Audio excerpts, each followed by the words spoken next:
so good at snowballing the correct lane and then finishing the games in time. They don't make big mistakes around the Baron. They don't give you a chance to get back if they're already 5-6k gold ahead. So you need to make sure you do not get completely destroyed in the early game. And just going to give you that update. You're talking about Khan on a tank versus carries. Khan on carries is 23 wins and 1 loss in LCK Spring this year. So that's a pretty good win-loss ratio. I mean, it's just absurd. The guy is such a monster on carries, and in a tournament where no other top laner would even have played that many carry games, he is almost undefeated. He is so strong at them, and he can still play the tank style. Kingzone showed in the finals that they can play through Prey, that they can play a hyper carry style, all protecting Prey, give him all the resources, but they can do it all, and they can draft and come at you from so many different angles. And in that final, it was Prey on Kai'Sa, where he was able to be a huge carry. Kingzone said after, they had other things prepared, but they never needed to show it because he could just keep picking the same AD carry and go crazy. Team Liquid, they ban it. This time around, they banned Camille. Now, take that away from Khan as well. And now I just need to see. Peanut's Olaf is available, if that is something he wants to go for in the early game. That would be the kind of jungler where he can go completely crazy. Well, not Ezreal, the case. Ezreal first pick. I mean, Prey's Ezreal is legendary, right? Yep. The guy is most played by far, 15 picks in the regular season. The next most was 5 there of Kalista and Varus. So, and this to me says that they want to play the style that they were playing throughout the regular season, not in the finals, where it is the absorption of the ganks. It's Prey, playing a lower economy style, being able to absorb blows while they maybe focus elsewhere on the map. Yeah, and also we have to remember the new Archangels build that is being used, started over in the LCK Prey. Huge fan of that build specifically, does give him even more late game power also, so it's not just about the mid game power spike anymore, which was the case as you highlighted there, Azil. Like him getting 2 items, he holds the mid lane forever, and Khan just goes crazy in the side lane with BDD. The Jhin, if it does get locked in here for Doublelift, is one of his undefeated picks in the NALCS. The Jhin, the Caitlyn, his 2 most successful picks throughout North America. Started playing them a lot more in the later half of the split and being very, very successful with them throughout playoffs as well. Jhin also quite strong into the Ezreal, but I think that Olaf is a terrifying pick here for Peanut when that is left up, and it's going to give him early priority. And that's kind of the thing for Team Liquid here. I think having Prey first pick Ezreal is okay. If you're Team Liquid, that's not the biggest loss for you in a draft. But the fact that you can't take the Olaf yourself, at least it's not something Xmithy has played all split long, so you end up giving it over anyway. And now we get Xmithy. What do you make of the Graves? This is something I was talking about with you earlier, and I was saying I think Xmithy might be going back towards the Graves. He's always had a proclivity to go towards ranged junglers. He has been quite successful with them in the past, and when you look back to last year's Worlds, he was playing the Ezreal jungle. When you looked at him in the finals of MSI, he was playing the Kindred. He has always really enjoyed that sort of playstyle, and you're also playing a team where both Olay and Impact are extremely comfortable playing tanks, and that allows you to kind of build a comp that is not one without a front line. And I want to add in as well that Graves is probably the hardest jungler to invade. Because he has a shotgun and he likes to shoot things into walls, and there's a lot of walls in his jungle, so most players do not want to walk into a Graves. If you don't know where he is, he can almost one-shot you. So I think this pick specifically for Xmithy is to say, I know you're coming, Peanut. I know you can invade me. I dare you to come. Come, I have Graves now. I can try and fight you. And I mean, part 2 of why he's so tough to invade is because his clear is so damn healthy. The knockback on the shotgun, pushes those monsters and minions away from you, keeps you very, very safe, very healthy in the jungle. And if you start to make mistakes when you are playing as a jungler against the Graves, they can not only have domination of their own side of the map, but they can start to get in your face. They can start to look to take your camps away, as he's one of the strongest early game junglers at taking things away, like the Raptors, which is very important in that counter jungling battle. And let's see if this Karma will go to mid lane or support. BDD will be the first time he does lock it in for himself. And obviously, if it is one of those picks where you can control the mid lane very well. You can move with your jungler. Strong early skirmish on the side of Karma with a very strong base damage. I've got a big smile on my face seeing that Singed banned away. We know Impact pulled that one out in the finals of NALCS, and You know, it's a lot of respect as well to see on this stage. Before you even see an Impact play it on the MSI stage, nope, don't want to deal with it. Yeah, and he's a guy who has such flexibility in his champion pool, and while I think everyone is going to say top lane is Khan favored, leaving the last pick here for Impact, he should have some answer, right? And I think that TL is looking for Impact to equalize the lane or lose a little bit gracefully, not get super far behind. They're not necessarily looking to go carry versus carry and dominate, and giving that last pick to Impact is going to have that flexibility. Looks like it's going to be Cho'Gath. Ornn is also available. I think Impact can just grab that for himself, and he will actually be very happy with this. It's what we talk about coming into the game. If you are Team Liquid and you're able to get Khan just on a tank, you don't have to really worry too much about that lane all of a sudden when it just comes to the individual carry ability of Khan specifically. It is really BDD and then Peanut you're looking towards, as it seems like a calmer mid lane for Kingzone.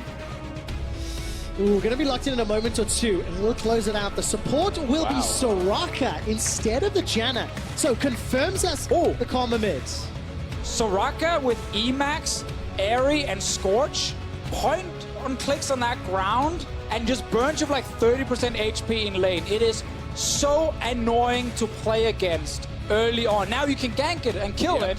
So that's what I want to see. I mean, people aren't even taking heal until level 4 now on Soraka. They're actually going a couple points in the E, 1 point in the Q, and you can play it very differently. You can play it very aggressive. This is also a tremendous amount of protection for Prey, so while he is not playing, the traditional crit scaling hyper carry, as you mentioned, double tier build for Ezreal really does equalize some of those disadvantages in the late game against some of those crit marksmen. Prey certainly can take over the game. He has 2 big frontliners. He has a healer and someone to shield him up, and he's going to have his opportunities to carry this. Exactly, and it's going to be Kingzone going into this tournament playing around the bot lane in game 1. It is not a Jace top lane or anything crazy.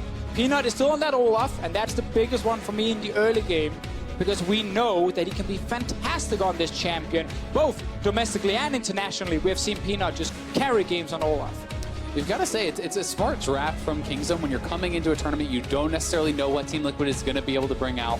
Playing a tank in the top side gives you more consistency, more stability, so you're not going to be taken off guard by some crazy counter pick or anything like that. And they've set themselves up well.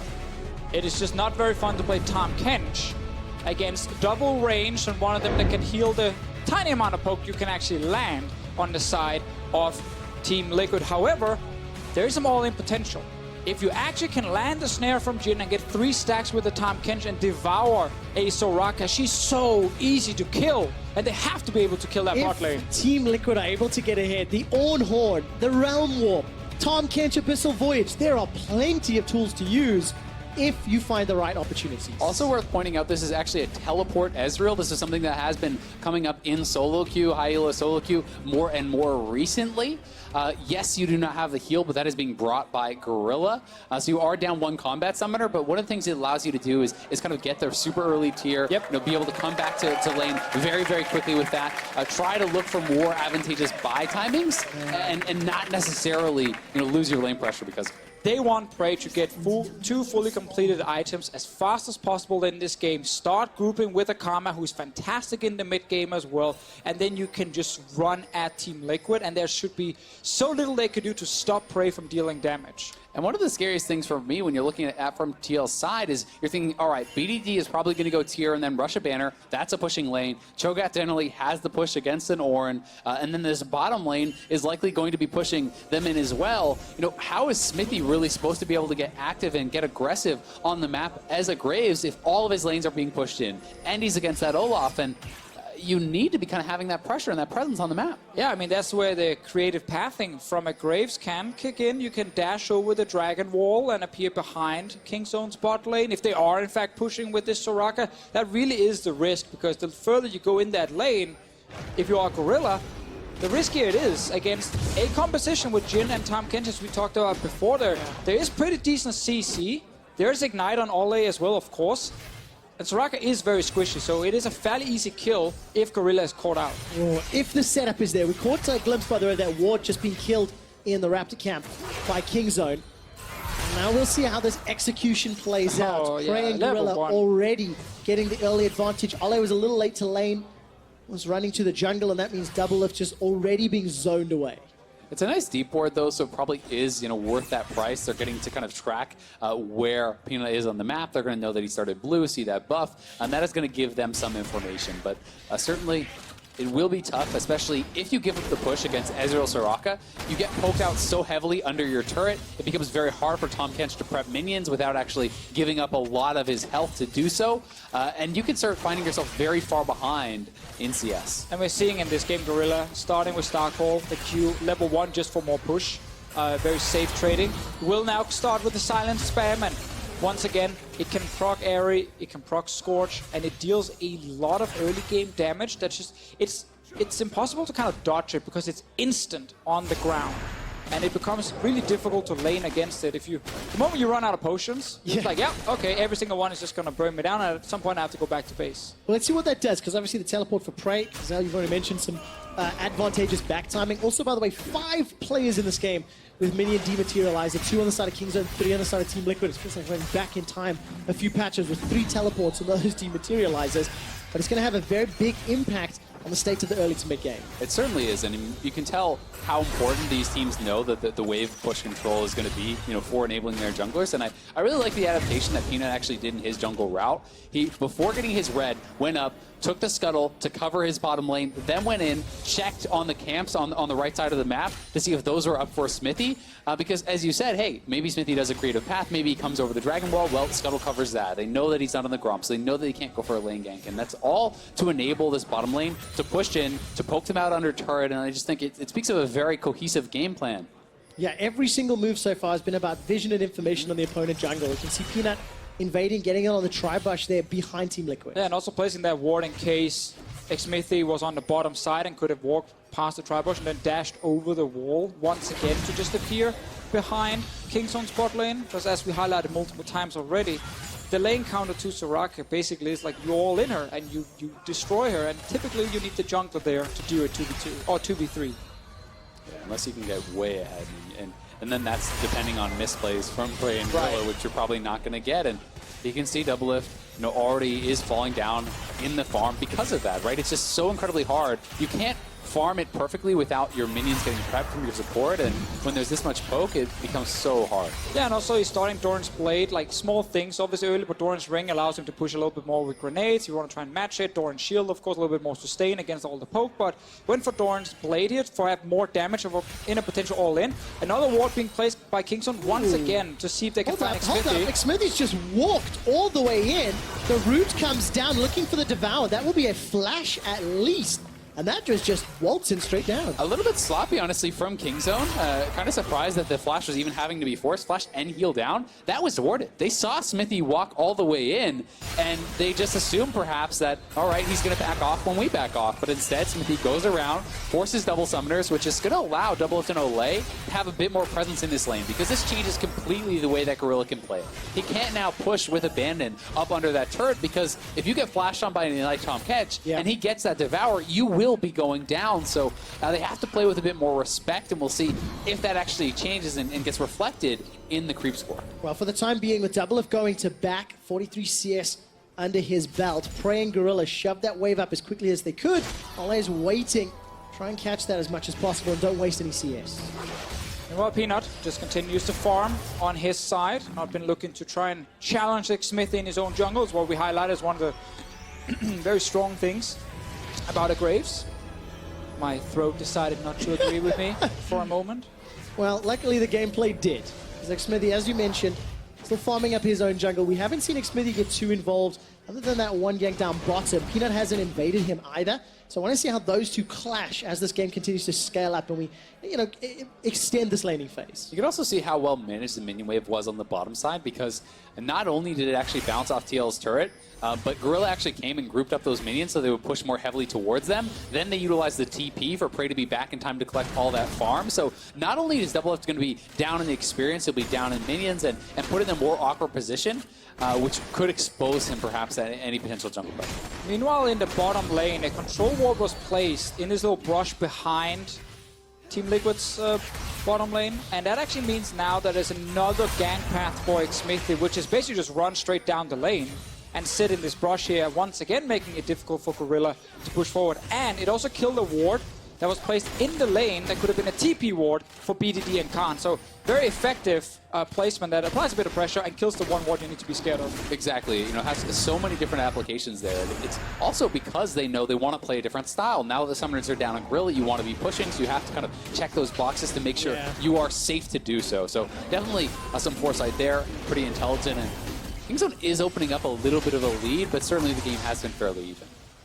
Meanwhile, in the mid lane, we haven't really talked a lot about the Rise versus Karma, and PoBuilder is just kind of accepting that Karma controls the lane here, and she's pushing in the Rise multiple times. And as long as PoBuilder can try and follow in case a roam happens, then he can still add some value for his team in this early laning phase, but there is the TP on BDD, which will be hard to match for him. Well, PoBuilder with that Unsealed Spellbook and making himself a move down bottom. He actually swapped that TP just a moment or two ago. Trying to set up, remember, no flash on Gorilla. He has to be the target. He has to get rooted down. Where is the Realm Warp? I'm looking for it. There's the tongue lashing. Body blocked by Prey, those Gorilla. Now finds himself in trouble. First blood picked up by PoBuilder. Teleport completed by BDD. He's got the Feast on cooldown, and Team Liquid with the first proactive play. Honestly, just a beautiful roam down there from PoBuilder and capitalizing on the earlier gank from Smithy. This is, you know, a fair bit of a reward from a kind of thoughtless mistake from the Kingzone bot lane earlier, not respecting the gank that they saw warded out. They don't back off. That cost the summoners. This is executing on the kill, and they get the teleport from BDD. So just great stuff in the early game from TL. This actually reminds me a little bit of the first few games Kingzone played at Worlds, or as Longshoe, where, again, one of the big stories was, you know, it's impossible to gank Gorilla and Prey. They can always just spot them and survive, but Gorilla had to play some range supports back then as well, and teams actually found success in trying to kill him early because he's a lot squishier than normal. But back in the LCK, he plays a ton of tank supports. It's a lot easier to stay alive from some of these different ganks. Oh, hold up. Soraka here. Hold up. Is he gonna kill it? The Ornn Horn has been summoned. Khan gets knocked up into the air. Impact trying to trade back. Bella's breath comes out. Down to 100 HP, and Impact wins the 1v1. Yeah, very nicely done there from Impact, knowing Feast is on cooldown. He gets to be a bit more aggressive here, and you see again Smithy down on the bottom side of the map, looking to make a repeat gank here with the Tahm Kench ultimate perhaps. But they see Kingzone playing pretty far back, not going to actually commit for it. Alright, so TP going to top lane from Khan. BDD used the TP last time around. PoBuilder's TP is still there, ready. Same thing for Impact. Let's see if he decides to use it back to lane or not. But otherwise, Team Liquid can look for another play down the bot lane. It's exactly what they want to do. Get double as fed as possible and just punish this Soraka pick. Gank her, take the bot lane turret, and that's how you can win the game. Yeah, it's very nicely done to be able to get that advantage there, to be able to kind of stabilize that lane. And Impact was forced to TP back to the top side because of where the minions are. There's so much experience to be losing under his turret and not willing to do that. What a greedy player. But I want to go back to what you were saying, Fisher, about Kingzone and how when they were at Worlds last year, they were a bit of a disappointing showing in the quarterfinals against, was it Samsung? They got 3-0'd. 4 of the 5 members are returning, and we've actually heard some of the players talking in interviews about the pressure of being the sole representatives for Korea. At a World Championship, there's other teams that can carry that South Korean flag and, you know, look to bring home championships. Prey, Gorilla, Peanut, they're going to zone away this bottom lane and potentially take it down. But yeah, a lot of pressure on their shoulders because for the first time, it's not SKT representing the LCK here at MSI. And while they did lose the first bot, they still get the first turret for themselves in the bot lane. And that's kind of another thing we have seen a lot of times when, especially Western teams are playing against a top Korean team, is the Western team is chasing the kills, but the Korean team is kind of just keeping control of the laning phase, always make sure to crash the waves in and get the turrets. Plus 20 CS with a teleport Ezreal and Tower First Blood and a 1300 gold. So objective-wise, definitely in the lead. I mean, that's the thing with these top LCK teams is that they play the map so incredibly well. No matter if you're getting kills or not, they know the correct responses. They're taking the maximum anytime you make a mistake, anytime you miss position on the map, and really kind of utilizing that very, very well. And now they're going to swap over to the top side, try to look to pressure additional turrets. But Smithy at least getting something back now that Peanut had shown on the bottom side. Yeah, and again, this game for Kingzone is not about Peanut and Khan going crazy on the top side. It's now, again, all about Prey. And it does, as we highlighted before, buy a bit more time for Team Liquid. At least they're not getting completely destroyed to some early skirmishes. And you will have to go into late game team fights between these two teams. And there is, of course, a lot of scaling on both sides. Also, Xmithy on a Graves is one of these junglers that, in a good team fight, if he gets the correct position, can carry. Let's see what happens bot lane. Khan is alone. Okay, Feast has just been used. The minion wave is going to be kept alive thanks to the teleport by Pobelter. Look at the damage onto Khan. It's double if that picks it up. Prey will complete his TP down to the bottom lane. Team Liquid staying in touching distance of gold. And actually a really big deal that Prey TP down, because that means they can't take the top lane turret and actually trade those turrets out. So with the Rift Herald going down, TL potentially can even this out, but maybe stretching themselves a bit too far, trying to go for the dragon and the turret at the same time. Well, let's see. Meanwhile, Impact, no TP. He's just going to push for the top lane turret, but it's going to take some time for him. Ping zone, they're around, they want to fight. Oh, BDD's looking for the damage, manages to find the root, but Devour from Ole buys a lot of time. Those star calls are coming out, and Team Liquid in a 3v4 are running for their lives. Dragon was prepped and secured by Kingzone. Yeah, it's just it's a bridge too far from TL. I mean, they make a good play on the bottom side, and they're like, oh, we can get everything. Well, they should have just stayed bot, secured that turret, then maybe fell back to Dragon as a team if they wanted to go for that play, but instead they try to get both. They get neither because Gorilla roam down, BDD pokes them off that turret. Pobelter forced to flash for his life, takes a lot of damage. Smithy's waiting in the wings. Bunch of NA caster minions staying in the way. They are blocking the Q from BDD. Sniped By Prey! Easily picks that one up. Never start recalling at those turrets. Enemy Israel looks for it. Gotta hide to the sides. Oh, unbelievable. Impact is going to pick a little bit of a fight here with Khan, but just like that, Kingzone turn it around. They're up 1,000 gold, and they're even going to contest this red buff. Oh, going to look for a fight, actually. Smithy gets some good damage down onto Gorilla with that end of the line, but look, it's the tower that's the focus. Yeah, once again, it's Team Liquid. They make a play, they get a kill, and we get a reaction instantly from Prey with this AD carry, with the TP. And I think that kind of surprised Team Liquid just overall. Okay, what does it actually mean that the TP is down? And then the fact that Impact didn't have his TP top lane. It was just 4v4 on the bottom side, despite Khan being dead. And therefore, there was no advantage for Team Liquid to grab more objectives. And you just see how heavily they're punished off of a play that was an initial good play. They get a kill instead, you know, of getting a turret and just taking that. They try to go for too much. They lose then their mid lane turret off that pressure. They lose then the dragon. They lose then another kill. And Kingzone will punish you so incredibly hard, and then you've lost tempo on the map, and now your top lane is being threatened to be dove, so you lose that turret there too. It really does start to kind of snowball. 15 minutes is fast approaching, so is the 3,000 gold lead. And for Kingzone, they already had a phenomenally good early game. They're doing that again this time around. But if Team Liquid had just stayed bot lane with the 4 members and taken the turret, like it was 2 guys from Kingzone trying to defend. Gorilla was alone top lane as a Soraka. Yep. BDD had to run from mid to do something, but by walking back to Drake, Khan. Rupture lands. Where is the feast? Smithy's able to escape with his life. Khan not in range for the feast. I think Double Lift may have just saved him with that root. It definitely could look like a very different game. You know, we could be even in gold, but that's not the situation we're in. TL makes that mistake. Kingzone capitalizes, and we're back to the state that we are in now. You have to say one thing going well for TL, though, is, you know, with all the map movements that have been made, Double Lift has been kind of catching up in farm, and the Monster Q just getting blocked by those ranged minions. But Kingzone does get the kill eventually anyway, and the funny part about it is, it's probably better that it didn't actually go to BDD and instead ends up getting taken by Prey. Oh man, unbelievable. Good snipe by Prey, and that just hits us up again. 3 towers to 0, 1 kill to 2. It's about the map. It's about the gold lead, and Kingzone are in a very comfortable position. Yeah, and Prey will have the fully stacked tier in 2 minutes time. He will then also have the Trinity Force. He can already, if he wants to, then go for another tier and start stacking that one for the Archangels that will come in later. He is so insanely fed, and we're not even 20 minutes into the game, just because he's been getting farm, and he's been able to stack this tier and killing all the turrets. Yeah, exactly. The turret goal is very big there as well. I was a little bit surprised to see BDD not actually going for the banner rush. He's instead going for a bit of a more kind of damage-heavy build, perhaps because they don't have that pure hyper carry, AD carry. It's not like this is, you know, a Jinx or a Kog'Maw or whatever. You still need the others to be kind of contributing a bit more damage, and in this style, he will be able to do that. I also want to see with junglers like Graves, physical damage jungler who can go in and kill a banner minion in the mid lane. Like, it is a very effective way to try and counter it. How often other teams will still build banner against these kind of physical damage junglers?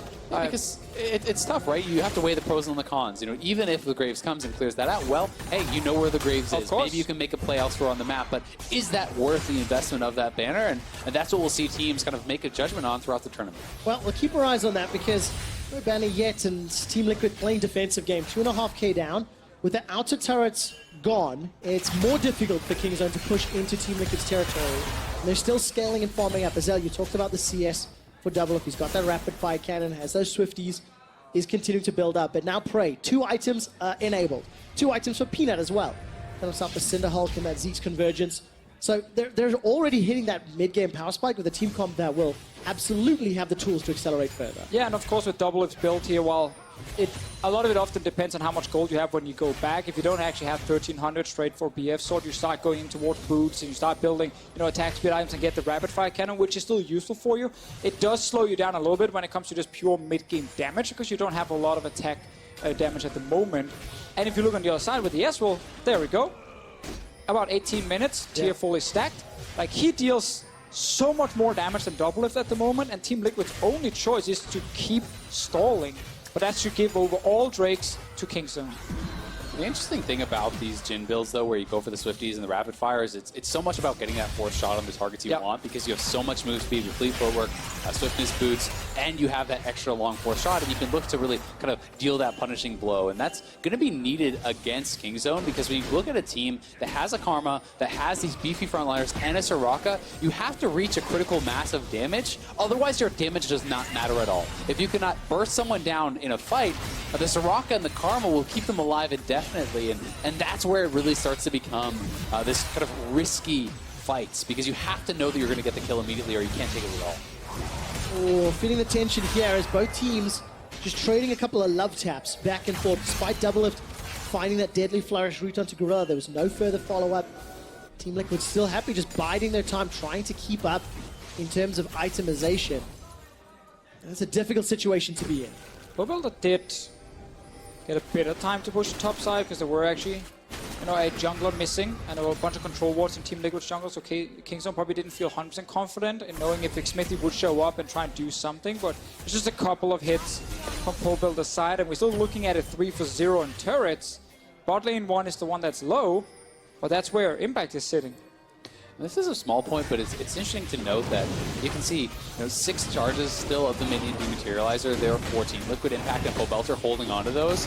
I'm perhaps worried about the fact that despite there is no banner right now, that maybe one could come later, and you may have to deal with that. So they are kind of holding on to that and looking forward in the game. Yeah, definitely going to buy some time later. As you can see how many difficulties Khan is having with this banner-empowered minion. He manages to feast it down there right at the end. But now, right, we've hit 20 minutes on the clock. Baron will be on the cards. 2 Cloud Drakes on the side of Kingzone. Next one, Cloud as well. They'll be able to reposition around the map. This benefits them relatively well, especially when they need to be in the right place at the right time. And especially in a game that is looking like it's kind of turning into a 1-3-1, right? Having that extra movement speed becomes that much more important for catching people out, for escaping in those collapse situations. If a Tahm Kench is coming in, helping you to run away, or helping you to pick off PoBelter in a side lane, and that has been one of PoBelter's weaknesses. As a player, this split is sometimes he is too far out in these side lane games and getting picked off and giving up free kills, which can then lead into objectives. And against Kingzone, you can not afford to have those mistakes made. The margin just became smaller with 2 Cloud Dragons. Question, we talked a little bit about scaling and picks and bans, but let's now look, we're 20 minutes in, it's a 2k gold lead. Obviously, Kingzone have a lot of opportunity to climb further ahead, but whose comp do you like more as this game continues to stay a bit stale and scaling up? I think due to how well I know Kingzone can execute a Ezreal comp, I like theirs more. Let's see what happens topside though. PoBelter, he's alone. He's just going to get run down here. Realm Warp. Jump out. Be able to buy some time, but now all of a sudden Nick Smithy and Ole are in trouble. Going to try to turn some damage around. The Undertow comes out. I did not think PoBelter was going to survive. Collateral damage will buy a few seconds longer. Enough for Doublelift to blast code over. I thought PoBelter was dead to rights and he manages to survive. Yeah, it felt like I hit him with the caster curse there, but he does barely get out. The tether actually just barely not landing from BDD, otherwise it would have canceled. But back to your point, Officio, about scaling. Yeah, so just the thing for me when I look at how late game teamfights are going to look, we know Prey with the Archangel build will have a ton of damage. He can actually dish to whoever is right in front of him. And then they have Cho'Gath Feast to help kill Impact, which is going to be a key thing for Kingzone the rest of the fight. Soraka and Karma Karma late game just adds so much utility, shielding, healing, that it's really difficult for Team Liquid to actually burn through the front line of Kingzone or try and catch Prey and like one-shot him because he's the main carry. Because there's just so much protection. Peanut even built to buff his AD carry further with the Zeeks on the Olaf here. And while there is a lot of damage between, of course, like a Graves, a Ryze, and a Jhin, a lot of it in an open team fight is just hitting one target and not massive AoE spread that could suddenly kill 2 or 3 squishies. It's really trying to burst one, and that's where Soraka and Karma can stop it. And I also think that, the barrier for execution here of 4TL is very high because it essentially is going to require a perfect engage, an immediate kill to win a fight. Whereas Kingzone, you have Prey supported by so many people, he can simply hit a few Qs on Graves and then now he has to leave. Well, round 3, fight! Pobelt is already ghosting. There's 3 members. Make that 4 members coming up. He's going to be throwing down the flash. Most people buy some time. Pobelter does it again, but at the cost of both summoner spells. Teleport's now being channeled into the top of the map. Cancelled by Impact. Will back away. So Pobelter lives, but at the cost of his top laner's TP. One of the greatest things about Ezreal is how good he is. When he's sitting on these 2 items, he's a bit ahead of the enemy AD carry. Typically, once you hit that point at 18 minutes, that means he often gets the mid lane control, and that suddenly allows you to go to side lanes and catch whoever is trying to split push. It's happened quite a few times against Pobelter. He's managed to stay alive, which is very good, but it's Kingzone who's controlled that top side for the last few minutes, making it harder for Ryze to push. Now, though, for Team Liquid, Essence Reaver is ready for double lift, and that second tier, this is the one downside of the build for the Ezreal, is the second tier right now is still stacking, and while it does add some immediate value, because you have, of course, an item that benefits from mana, it's not like he's going to be further ahead based on just building a tier.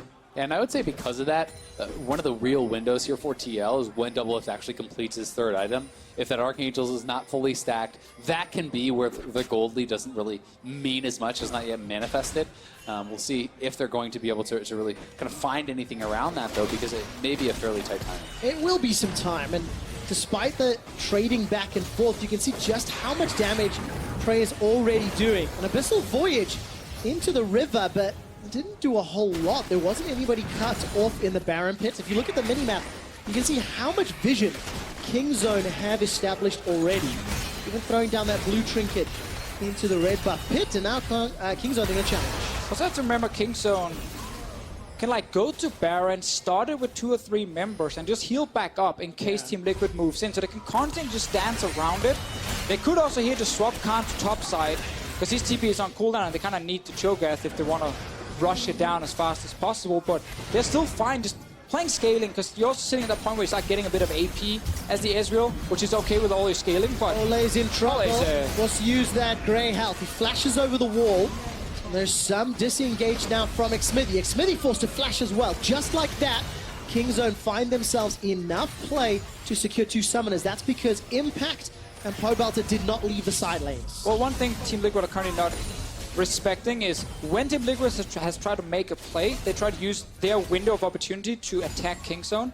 When that backfires, well, the advantage goes to Kingzone. It's now their turn to actually make a play on you, and Team Liquid in the mid lane here did not respect that, because they had to go and push out these side lanes, so there are only 3 members sitting there, and Kingzone could easily engage. Yeah, and perhaps instead of looking for those fights, you should use those little advantages to maybe get some vision back, to start to establish control in your own jungle. Just kind of move those wards further as they're looking to do now. And I'm going to be pretty interested also to see when an Executioner's calling is actually picked up here from TL, because there's no healing debuffs whatsoever on their team. This late into the game against a Soraka, against a Cho'Gath who even has a fair bit of healing, and even the Athenes on BVD. So there's a tremendous amount of healing that is going to be coming out. Well, the opportunity from Team Liquid here onto Khan. Flash was used earlier. Khan continues to run for his life. Down below 1,000 HP. Wish has been used as well. Double Lift gets the kill secured. Now BDD tries to turn it back around on Impact, and despite Team Liquid getting their 3rd kill, it's still not going to equate to much control yet. Well, really good ult there from Impact, because not only did it hit Khan on the way out, it actually hit BDD outside the screen, really far away, and stopped him from rushing into the fight even faster. So there was no shielding coming in from the Karma. It was just a healing from Gorilla to try and keep Khan alive here. Team Liquid, they showed, as we talked about here, there's a lot of single target damage. There's a good CC as well with the Ryze in there to just lock someone in place. notice on the minimap how BDD, he's far away at the moment. And this has always been really Impact's strength. It's less about his laning, it's more about his team fighting, his playmaking in the mid-game, how he moves around the map and interacts with his team. And that has always been his strength, really, in the NALCS, and showing that again here, which is kind of resulting in at least some more vision control. TL, it has to be said, with Kingzone, the strength of the early game, they are playing them even. We're approaching 30 minutes into the game. Yes, there is triple Cloud Dragon on the other side, but that is not an insurmountable advantage. And Team Liquid is looking pretty good. Oh, Ole gets caught out by that Mystic shot. Despite the Grey health, will get run down. Just gives up that kill. And you know what? For the first time, the Team Liquid has represented the North American LCS on the MSI stage, the international stages. Little mistakes like that really will hurt. And that's kind of been the thing here. Team Liquid is actually doing just fine in the game, but then it all starts in the bot lane with this turret here where they go for Drake instead and they lose everything. And then recalling in the side brush when your entire team is backed away. If it works, great. You went back to base a little bit faster, but if you just walk back and spend 5, 6 seconds maybe on that, you guarantee you don't get caught out like this. And now Kingzone once again can push. All right, Realm Warp is going to get interrupted here. Pobelt is now in trouble. There's no support from anybody. Despite the flash, he's just going to try delay time. Another pick, another kill that you cannot afford. Yeah, and when Ole is not on the map, when your support is still dead, you can't be that far out. You don't have the vision to do that. And this is giving Kingzone full control of the Baron area. It's not the Baron just yet, but it may give them the vision to actually look to pressure it. Yeah, look at this. With Xmithy being eaten alive, Prey gets the kill secure in the end. It's another one for Kingzone. You're just seeing the control. You're seeing the calling from them. They know exactly what to do. Whenever these side lanes are pushed, notice how they always just collapse around the mid lane when Team Liquid is just sitting there trying to wave clear, and they just catch them out instantly. They get a Baron. There's no chance of a steal from Team Liquid's side, and it's just a very clean way to use your numbers advantage if you're Kingzone. Team Liquid's only way back, it's been through some of the team fighting, but they've only gotten a few of them. And the vision, if you look at the minimap, the entire Team Liquid jungle is lit up by Kingzone. They have so much information to work with. They've extended that gold lead, and the first tower of the game will fall in favor of Team Liquid down bottom, thanks to this banner empowered minion. And while they had been winning some of those team fights, it gets tougher when you start to give a bigger gold lead, right, as they have now. And Pobelter, as you can see, Ole was still dead on the map. You can't be that far out without the vision to support this. Without your support on the map, you don't have any pressure in other lanes. I mean, look at the mini wave in mid. Impact is not pushing out either, so there's no pressure on the map, and it's a pretty costly mistake. Yeah, they actually had decent vision around Baron to at least spot if Kingzone were rushing that. Otherwise, normally you can see a player try and go for a play to get a ward snuck over, but not really necessary in this case. And now we get that Archangels on Prey, and if you've never seen the build before, it is simply because if you play this build, there's a lot of things that this one item gives you. The extra mana is fantastic when you have more mana. 3% of course of your mana, maximum mana spent there, twice the amount of damage being dealt, so the more mana you can stack, the more DPS you get from it. AP scalings on this will actually very strong, especially on his ulti. There's now going to come a shield from it as it's fully upgraded if someone managed to catch you, and you get another 10% CDR. It's like, all of it is actually just very positive, because he has this one item that buffs his damage from the autos and the Qs with the Muramana specifically. Yeah, I mean, it's actually 20% CDR on that item, and then also, yeah, even better. 1,400 flat mana on the item itself means they're almost never, ever going to run out of mana for that poke. And back on the side, looking for an engage. Well, let's take a look. Call of the Forge God comes out. That's a lot of damage on BDD, but look at the shields. Double Lift does get the kill, and Gentleman at 30 minutes on the clock with an Infinity Edge. Double Lift's not done. He's looking onto Peanuts, Gorilla, and Prey to look for the re-engage. Prey is untouched. Arcane shifts over the wall. Ole with the Devour to save his teammate's life, and now Peanuts looking for the undertows. What a damage! Double Lift flashes away for his life. Not going to be a true shot barrage available just yet. His Impact is forced to run away. Despite finding the early kill, there's simply too much damage from the Sezreal. And Prey is just way too strong. Played that fight so beautifully, staying over the wall, poking out TL, finding his moment, and then diving in. And you can do that because that Seraph is like an extra defensive summoner there. TL, though, have stalled up the bear. They're looking for a TP flank here. Impact's coming from behind. Oh, what can they do? This will get interesting. Impact's going to turn his attention to Prey and to Khan, who is the target. The Feral Scream buys a lot of time. No CCs finding anybody, and in actual fact, Team Liquid are losing the fight. There's going to be a deadly flourish. Will slow down Prey for the time being. Shots 1 and 2 will find True, but there's nobody killing anyone, and BDD is going to flash forward, get that Mounter Q down. That will keep Double Lift in place long enough for Prey to shut him down. And despite Call of the Forge God, Team Liquid's base is in tatters. Team Liquid's team are falling like flies, and Kingzone are smashing North America's hope in the 32nd minutes. It was the same kind of start to a fight as we've seen before, where Team Liquid, they get one kill, but it's not Prey they're killing. And the moment he shows up, he deals so much damage, and he's so good at positioning around. They simply cannot get to him. For the first time in 2018, Double Lift has died on Jin. He may still be dead by time this game is over. Kingzone played it safe, played it smart, but in the end, they will take down Team Liquid to secure the win.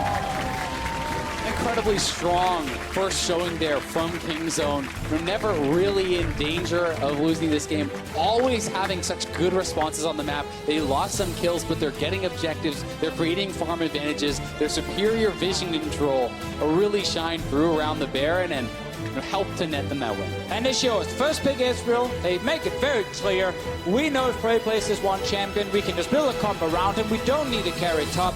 We can simply rely on an Ezreal stack, 2 tiers, and then just carry everything. And that's going to be a big deal, of course, for the rest of the tournament. Other teams looking at this, will they start doing the same? Will they just ban it away against Prey? Because we've seen Khan grab a tank.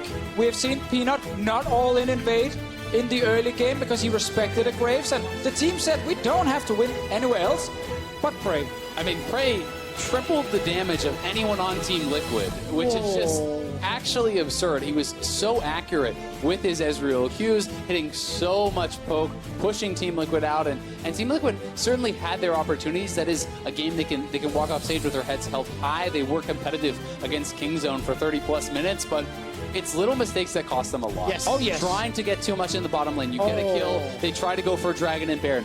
Or sorry, Dragon and Turret. They instead lose both because they split up. Again, here on this TP from Impact, going in without the Call of Forge God, without the Ornn ultimate, you cannot really make that play happen. And these little mistakes get so heavily punished by an elite team like Kingzone. Yeah, and whenever Team Liquid are the ones stepping forward to make a play and gets countered, they don't respect